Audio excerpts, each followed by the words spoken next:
Hello and welcome to Crossings Through History. Today we'll be looking at the Route 34 crossing on the BNSF Mendota Sub in Mendota, Illinois. I first heard of this crossing in November of 2015, and at the time it had a pair of early WCH signals. These were originally installed by the Burlington Northern, probably sometime in the mid-1970s. By the time I photographed them, BNSF had upgraded the lights to general signals LEDs, which was unusual to see for just an LED upgrade, and not a replacement of the whole signals.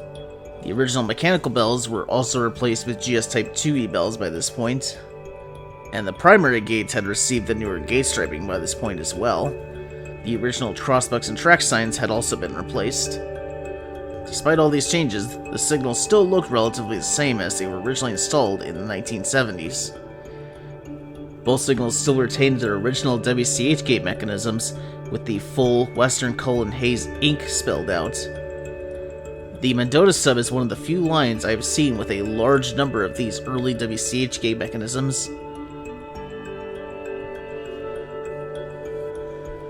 This crossing also features two WCH pedestrian gates, with slightly newer WCH gate mechanisms and single-sided bases. They also both had 4-inch Ricoh LEDs on them.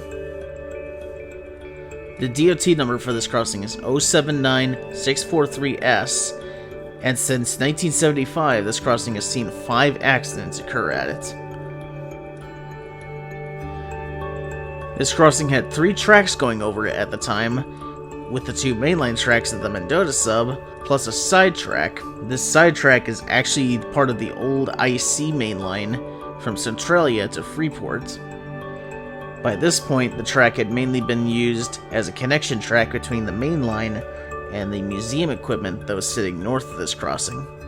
However, the switch with the BNSF Mendota Sub had been removed by this point. Here is the relay bungalow in the northwest quadrant. Track you facing west at 5th Street and towards Kewanee and Galesburg, and track you facing east towards 8th Street and towards Earlville, Leland, and Chicago. I returned here in December of 2019, and by this point both of the pedestrian gates had received the newer gate striping.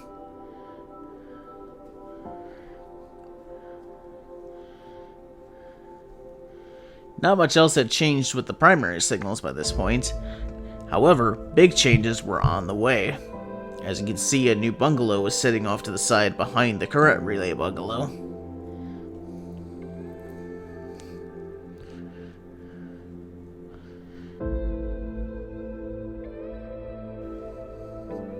It actually took quite a while for BNSF to do anything here, but by October of 2020, new signals were finally installed here. This crossing now has 2 new Siemens signals for the road, and 4 separate pedestrian gates for the sidewalks. At the same time, BNSF had moved the western signals closer to the main line, and removed the side track going over the crossing. The new road signals feature 12x24 inch Satran frames with dialight ball LEDs inside of them, single-sided Siemens bases, GS Type 3E bells, and Siemens S60 gate mechanisms with the imprinted logo. This is a pretty typical setup to see for a new BNSF install.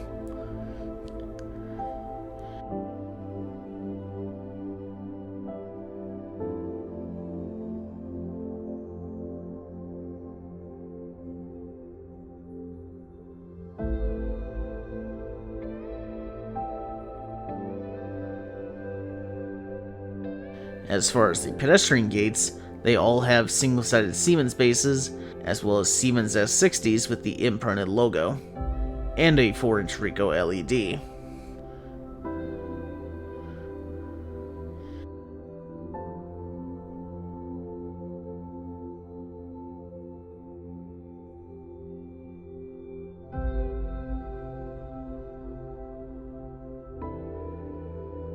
And finally, here's the new relay bungalow by itself in the northwest quadrant.